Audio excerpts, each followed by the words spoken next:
video is an AI-generated historical reconstruction based on period records, created for educational and narrative purposes. Since the Titanic was found in 1985, expeditions have filmed grand salons, sweeping staircases, and pieces of the hull. But some interior spaces are still hard to reach without triggering a collapse. What if a first-class stateroom still held some of its 1912 order? Not by a miracle, but because currents never had the chance to tear it apart?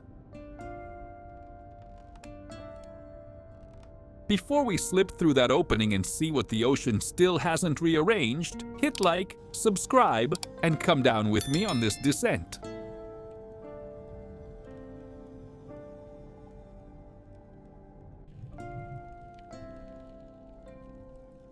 At nearly 12,500 feet down, pressure climbs past 350 atmospheres, and the water hovers near freezing.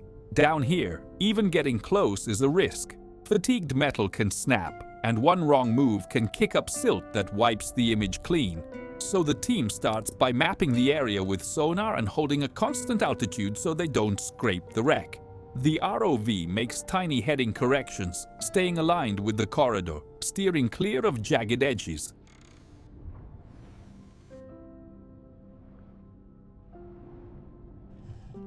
Lighting is dialed in to keep particles out of the beam. Before entering, the goal is simple: confirm a safe route and confirm a way back.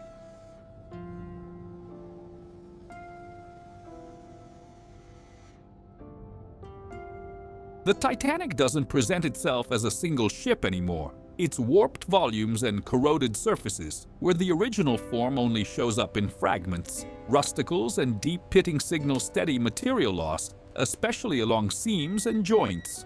The lights have to be tuned to avoid the snowstorm effect, when suspended silt flashes white and hides everything. Sometimes the best move is to stop and wait for the water to clear on its own.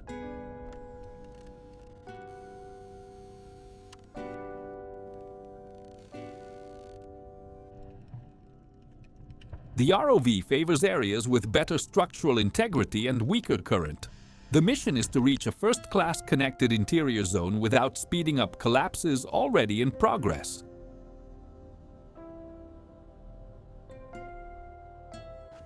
Entering interior corridors demands fixed spacing from the walls and slow, deliberate motion. Partial ceilings and exposed corners turn small mistakes into impacts. The camera hunts for trim lines, corroded hardware, and door geometry to recognize the layout. Every time sediment lifts, the ROV pauses and stabilizes, letting the particles settle. Movement happens in short stages: approach, record, back away, reposition.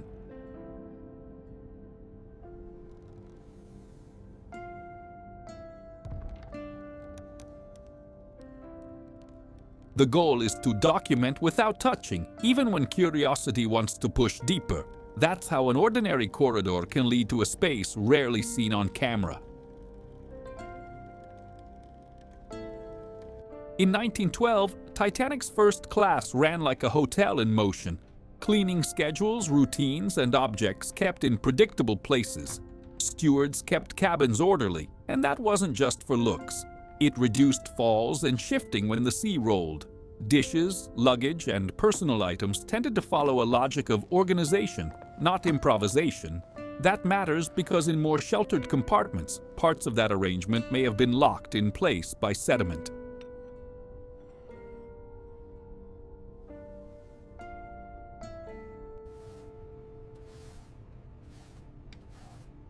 What we see today isn't perfect preservation. It's human order meeting a low-energy environment. That contrast is what feeds the feeling of time standing still.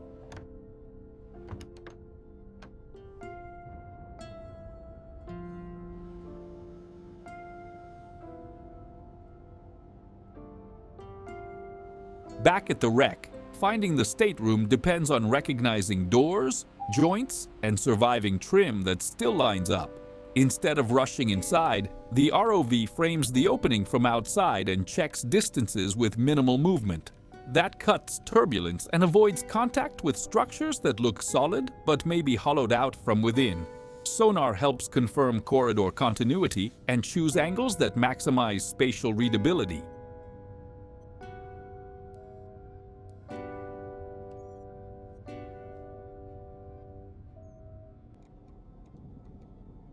The camera alternates wide shots and close detail to separate structure from objects. The operating rule stays the same: see more, touch nothing.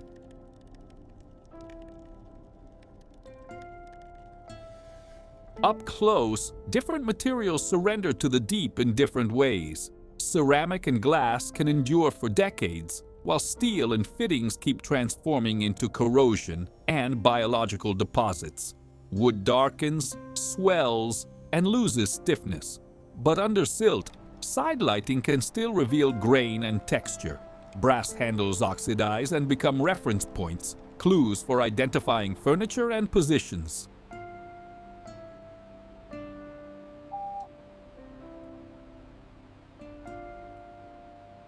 Sediment acts like a layer that immobilizes small fragments, but it also hides what lies beneath. That's why the ROV holds steady buoyancy and uses narrow beams. This kind of record depends more on control than speed.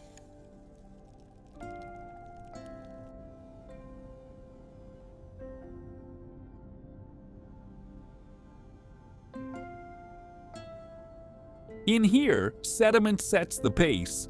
It decides what the camera gets to see. Ultra-fine particles catch the light and can turn a clear corridor into a white veil in seconds.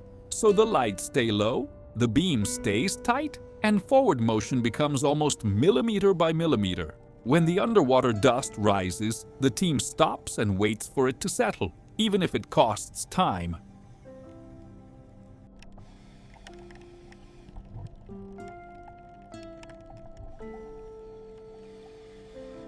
Over decades, that layer builds up inside and can cover objects without necessarily moving them. It's a mechanical freeze, not a magical one. Low current, constant deposition.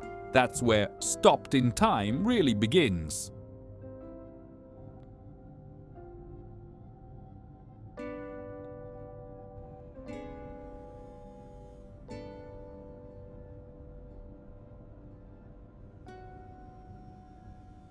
Corrosion doesn't just make the structure look rusty, it weakens it, and it makes the interior sensitive to the smallest vibration. A ceiling lip can shed fragments and lift silt as the ROV passes, even without direct contact. If anything shifts, the response is immediate. Back up. Increase distance, don't chase the shot. The footage has to be captured without accelerating collapses that have been unfolding for decades.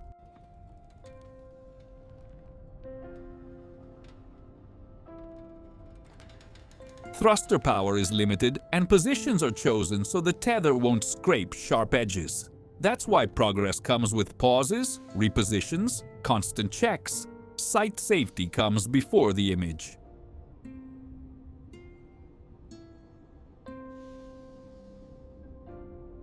In a first-class stateroom, order was part of how the ship functioned. Trunks arranged, dishes aligned, furniture kept within a routine. It wasn't just aesthetic, it reduced sliding with the ship's motion and made the crew's work faster. Many items had predictable homes: the table, the dresser, drawers with simple latches, luggage set by the furnishings. When evacuation began, movement funneled toward the decks, and almost nothing returned to its place afterward.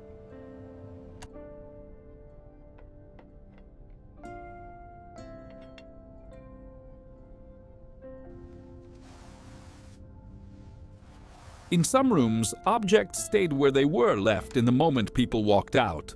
That logic helps explain why, even now, certain fragments still appear in coherent positions. Everyday pattern becomes an archaeological clue.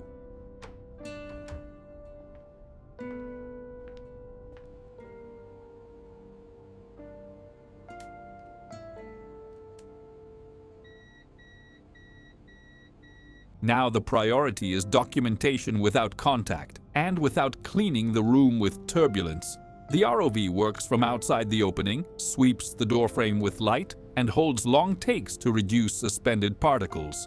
Sonar checks for collapse behind the wall and confirms there's enough space to keep a safe distance. Thruster power is dialed down before any approach because one strong jet can erase detail in seconds.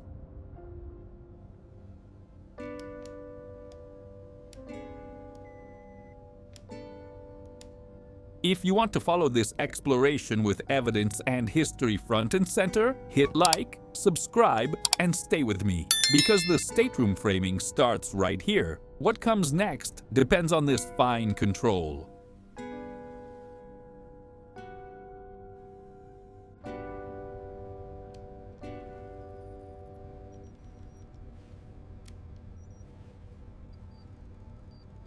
Before the hero shot comes scale and alignment, the foundation of any serious interpretation. Laser points help maintain consistent distance and allow measurements to be compared across takes and across expeditions. Sonar fine-tunes the route to avoid exposed ribs, sharp corners, and places that can snag the tether. Instead of entering, the ROV holds at the threshold to see the most with the least risk, keeping the room's axis centered in frame.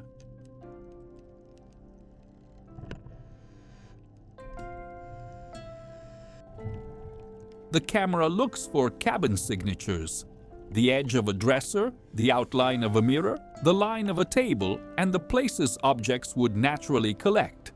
Only then is it worth holding a long, steady shot with minimal variation.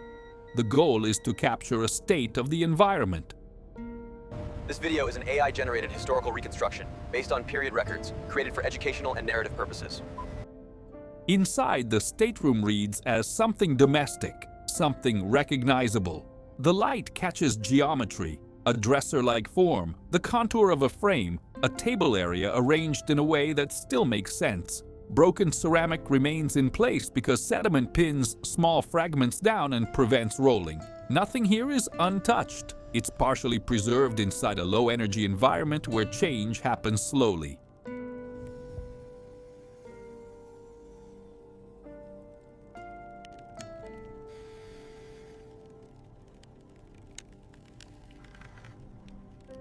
So the ROV doesn't push in. It records, eases back slightly, and keeps the whole scene framed without contact. The impact comes from recognition, not perfection. This is the image that carries the mid-video visual peak.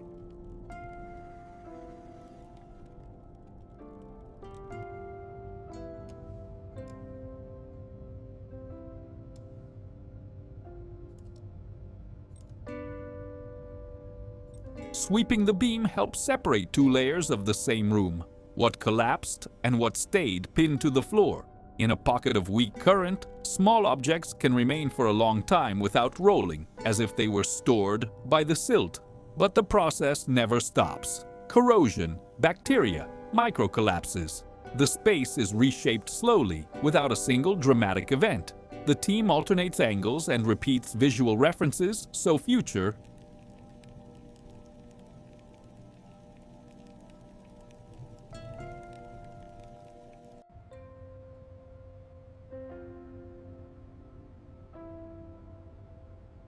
comparisons are possible, and so they don't jump to conclusions. Handles, frames, ceramic, wood lines. They become markers of change, frame by frame.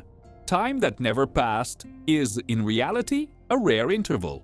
This record exists to show that interval before it closes.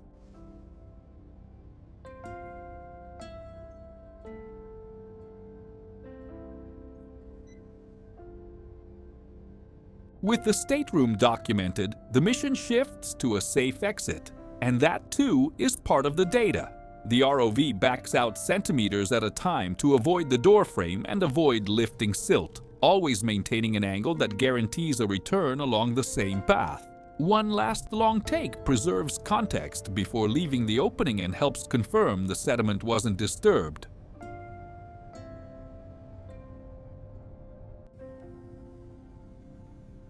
On the way out, the camera captures torn edges, oxidation, and deformation that show how access is closing over time.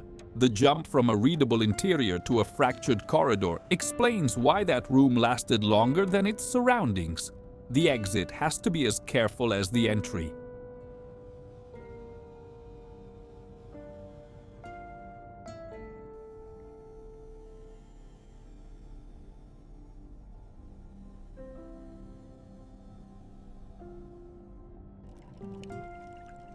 Outside the room, focus returns to what's consuming the ship. Pitting, riveted seams, and rusticles building up in fragile layers. From a distance, they look solid. Up close, they break easily, and they signal continuous material loss. A fragment that falls might be small, but it's proof of growing weakness on surfaces already fatigued. Switching between macro detail and wide shots shows risk without losing position and scale.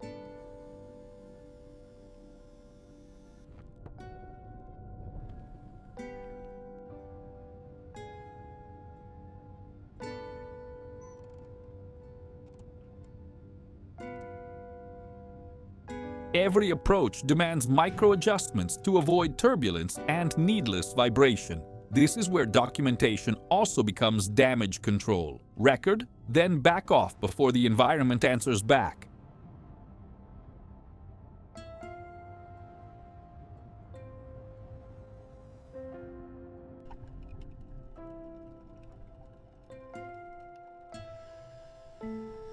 Small objects tell a story without needing personal identification, and they keep the focus on evidence. Fragments of handles, porcelain, glass, and hardware show material behavior and daily use aboard ship. Sediment keeps pieces in place, but it also covers layers that can't be seen without interference, so the record has to be selective. The ROV captures details, then returns to a wider view to preserve spatial context.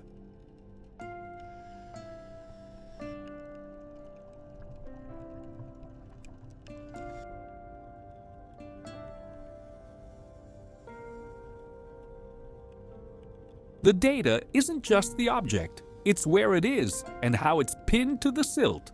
That relationship supports careful interpretation without claiming more than the image can prove. After the close-up, the wide shot restores the corridor's real scale.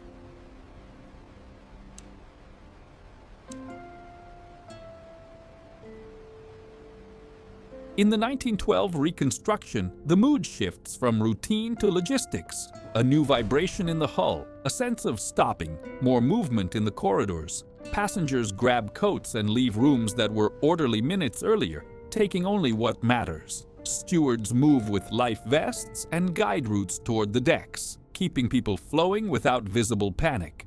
First class still has light and structure, but the purpose of the space changes. Leaving becomes the priority.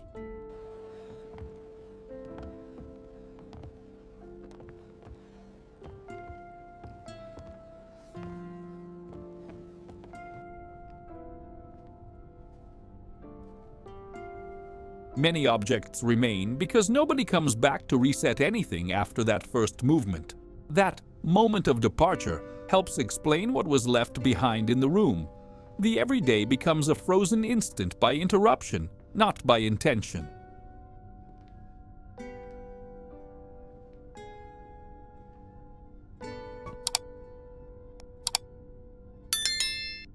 On the real wreck, many passages no longer exist, and that decides what can be filmed today. Corridors become dead ends, doors are blocked, bent plates seal off what used to be continuous access. The ROV doesn't force entry. It documents the obstruction and backs away to avoid destabilizing debris and to reduce the risk of trapping the tether. Sonar flags the area as unsafe and points to a detour that still keeps a return possible.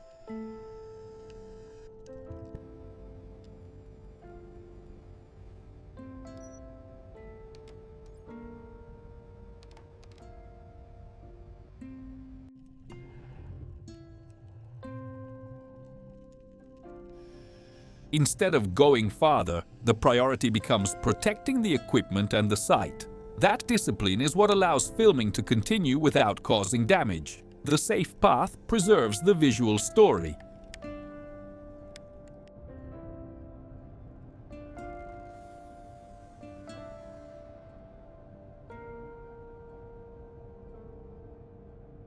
To avoid turning hypothesis into discovery, the team works with repeatable, comparable recording.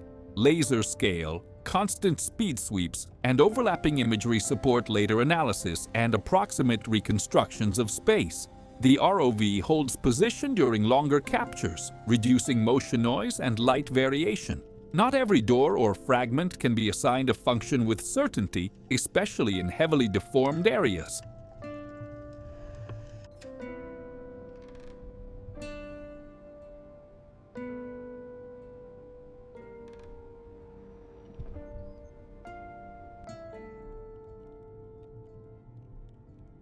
The rule is to capture enough evidence and never claim more than the image can carry. Caution here is part of scientific rigor, and rigor is what makes the record useful later.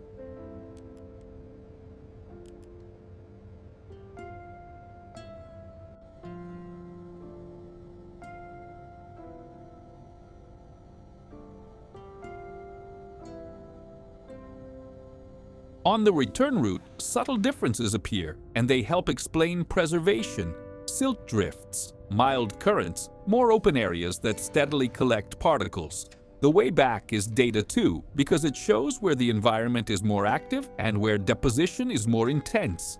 Joints and visual landmarks help avoid fragile stretches and keep the corridor axis without touching sharp edges.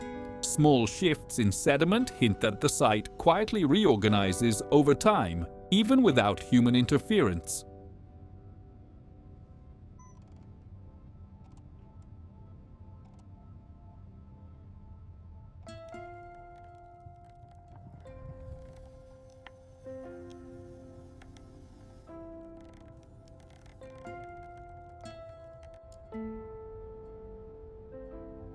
The stateroom lasted in part because it sat inside a more sheltered pocket with less current energy. The surroundings explain the exception better than any clever line. That's why documenting context matters.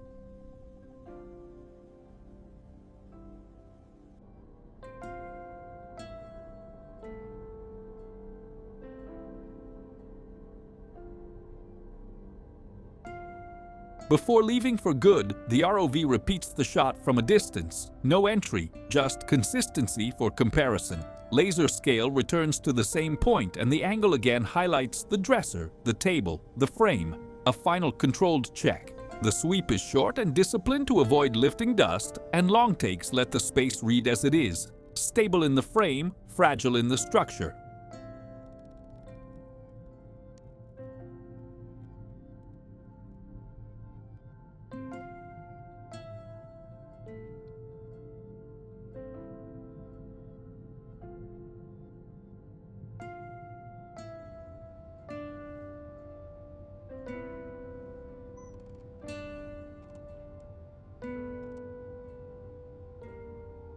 Then the camera drifts back and the doorway becomes a shadow in the corridor again. That retreat is part of the punch. The place becomes unreachable once more. The camera doesn't conquer the space, it only visits it, and the visit ends without leaving a mark.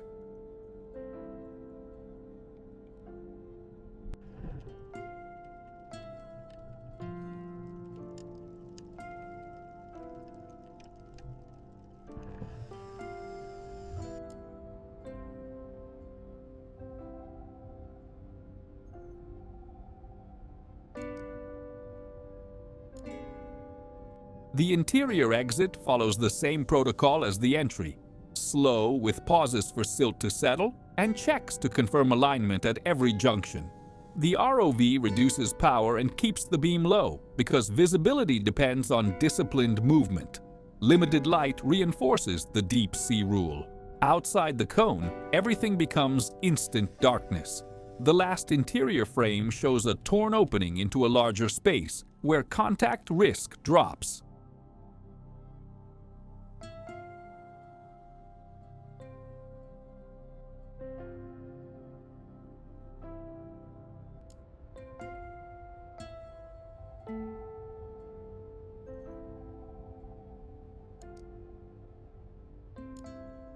Even there, fragile edges and rusticles remain hazards. It's the transition from a domestic interior to the wreck's broken architecture. The visual story shifts from detail back to site scale.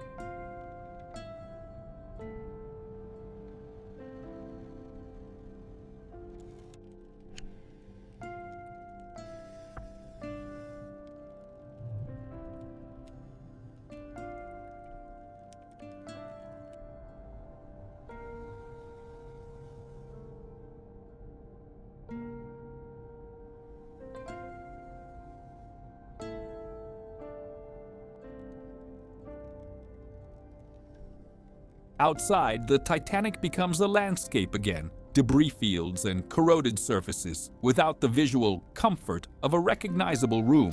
Rusticles hang like curtains from exposed plates, and the hull's texture shows time's progress inch by inch. The team pulls the ROV away from the metal for the ascent, reducing contact risk and lowering the chance of snagging the tether. A wide shot of the debris field closes the visit with context.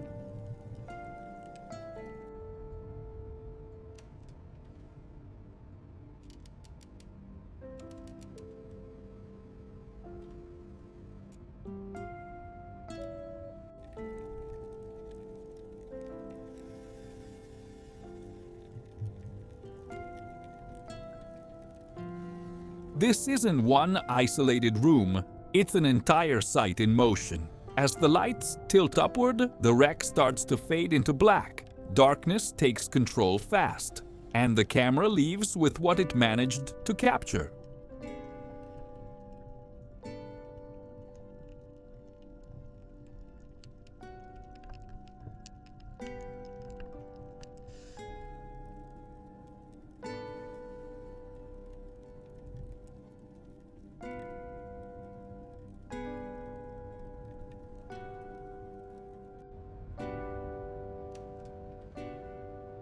Some details still echo early 20th century engineering: riveted plates, seams, manufacturing patterns, visible even under corrosion.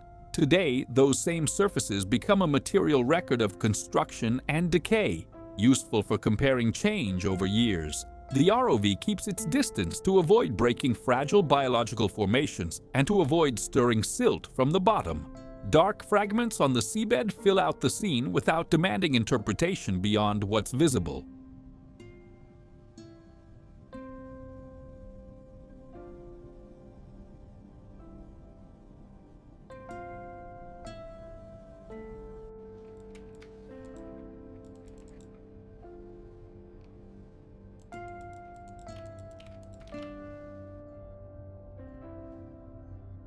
Serving as environmental reference. With every meter gained, fewer particles flash in the beam, and the image looks cleaner. The Titanic falls behind. The evidence remains, in measurements and images. It's the line between observation and interference.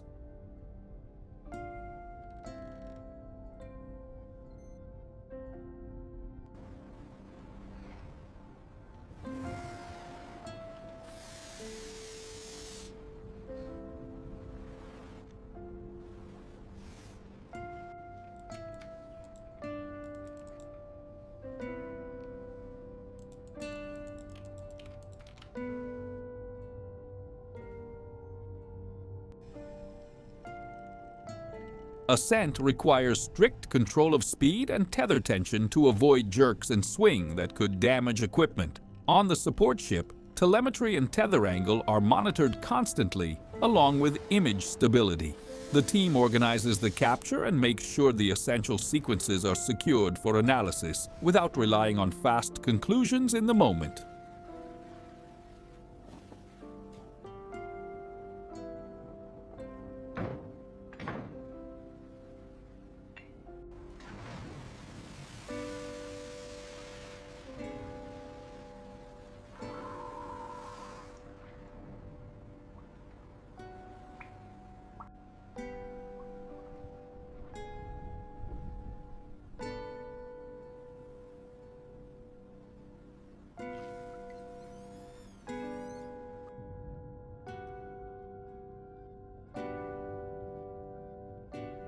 When the ROV reaches the deck, recovery is careful. Guide the frame into the cradle, reduce sway, drain water without impact. That closes the mission loop. Record without interfering, return safely. What was seen below now exists as structured visual evidence, ready for future comparison.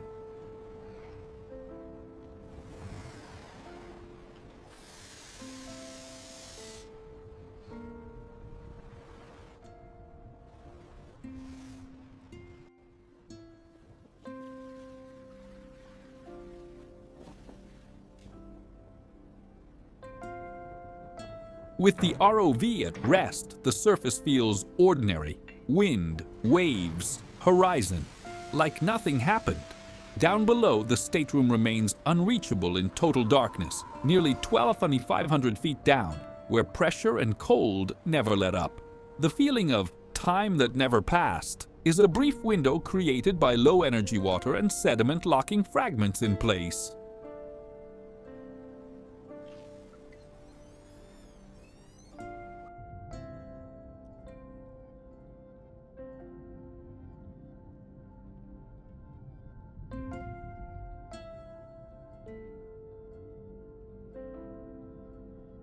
In reality, the Titanic changes year after year, in silence, with no audience.